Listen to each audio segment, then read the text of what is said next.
सुन रहे थे मन की बात में तमाम बातों का जिक्र किया। उन्होंने डिजिटल अरेस्टिंग को लेकर भी कहा कि डिजिटल सुरक्षा के 3 चरण हैं।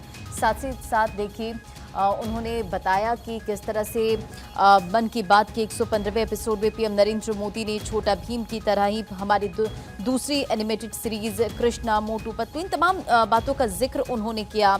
और साथ ही साथ देखिए शुरुआत अगर करें तो पीएम नरेंद्र मोदी ने मन की बात के 115वें एपिसोड में कहा कि भारत ने हर युग में कुछ चुनौतियों का सामना किया है।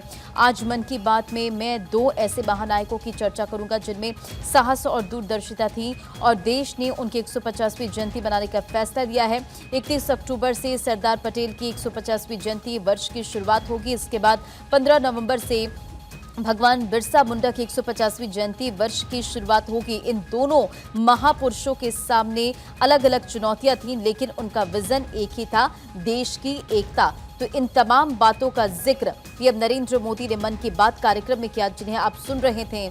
साथ ही साथ पीएम नरेंद्र मोदी ने डिजिटल अरेस्टिंग को लेकर भी जानकारी दी, कहा कि किस तरह से इससे बचा जा सकता है। उन्होंने कहा ना डिजिटल अरेस्टिंग ऐसा कोई शब्द है और ना ही जो एजेंसी होती है वो इस तरह से आपसे कभी ऑनलाइन माध्यम से पूछताछ करती है।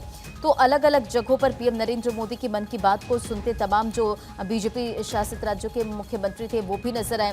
पीएम नरेंद्र मोदी ने देखिए त्योहारी सीजन है, ऐसे में सभी को दिवाली की भी शुभकामनाएं दी, धनतेरस की भी शुभकामनाएं दी।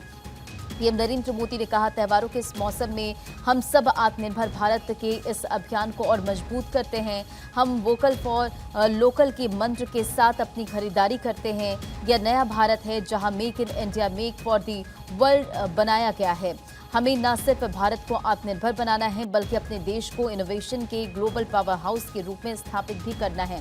तो इन तमाम बातों का जिक्र पीएम नरेंद्र मोदी ने अपने इस मन की बात कार्यक्रम में किया है। देश विदेश के लोगों के साथ अपने मन की बात को साझा पीएम नरेंद्र मोदी की तरफ से किया गया।